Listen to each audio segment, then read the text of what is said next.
Seorang wanita tidak dapat menahan sebak mengenangkan segala persiapan menyambut Aidilfitri yang berbaki beberapa hari lagi musnah selepas rumahnya dilanda ribut dalam kejadian di Gedung Lalang, Bukit Rambai, Melaka pada lewat petang Selasa. Suri rumah, Ruzaimah Leman 55 berkata, kejadian berlaku sekelip mata sekitar jam 6 petang menyebabkan dia yang ketika itu sedang membuat biskut raya menjadi terpinga-pinga. Menurutnya, ketika kejadian, suaminya sedang bersiap untuk ke tempat kerja sebelum ia meminta supaya menangguhkan perjalanan kerana hujan dan bimbang mengalami sempur. Nak raya macam mana? Macam ni nak cakap. Rasa macam sedih cakap, apa ni? Memang tak pernah berlaku macam ni. Memang sedih lah kan. Yalah, memang anak-anak ada tapi kita dah selesai dah pasal langsir semua apa semua. Memang tiba-tiba jadi macam ni, bilik semua dah kemas, habis tu semua habis semua. Memang sedih lah. Memang dah siap, dah prepare nak raya. Anak daripada KL pun nak balik. Tengah telefon anak tadi duduk sekejap. Memang rasa terkesan. Tapi tak apalah, cakap kan mungkin Allah nak uji kita ulang puasa ni kan, kita tahu. Mungkin tu je lah cakap. Tapi abang cakap tadi, macam mana okey? Okey tak okey mungkin terkenal, tak pernah Allah dah bagi macam ni.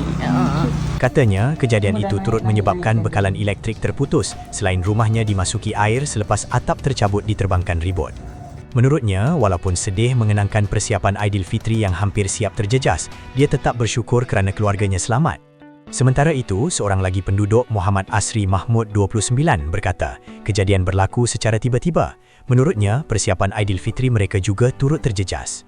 Tambahnya, dia akan kekal tinggal di rumah tersebut manakala ibu dan adiknya akan menumpang di rumah kakak yang berhampiran buat sementara waktu. Mula hujan biasa je. Lepas tu tak sampai beberapa saat tiba-tiba dengar bunyi yang sangat kuat lah. Dia macam bunyi putih beliung. Dia lalu tak sampai bawah 5 saat, bunyi bumbung semua terangkat.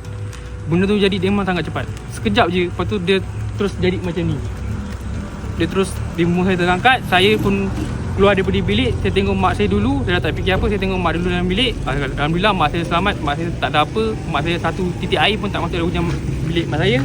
Yang cuma kena ruang tamu saya, bilik saya dengan bilik adik saya. Habis basah, jalan semua okey. Bilik mak saya semua okey. Belah dapur okey, alhamdulillah.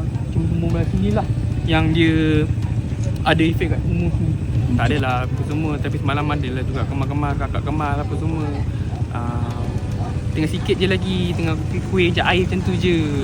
So nak raya ni macam rasa macam ada macam down sikit, sedih ke? Ada, mesti ada punya. Tapi macam mana kan, dah ujian kita kena ni lah. Ujian nak kena terima lah. Adalah terasa sikit, tapi nak buat macam mana? Kita kena terima lah. Tak nak pun ujian bulan puasa kan, kita kena ni lah. Anggaran kerugian berapa bang? Saya belum buat lagi. Saya belum detail lagi. Saya belum buat kira-kira lagi. Untuk saya mungkin saya seorang je. Untuk saya mungkin saya seorang. Mak saya akan duduk dengan akak saya lah. Dengan adik saya semua akan duduk dengan akak saya. Saya akan seorang kat sini.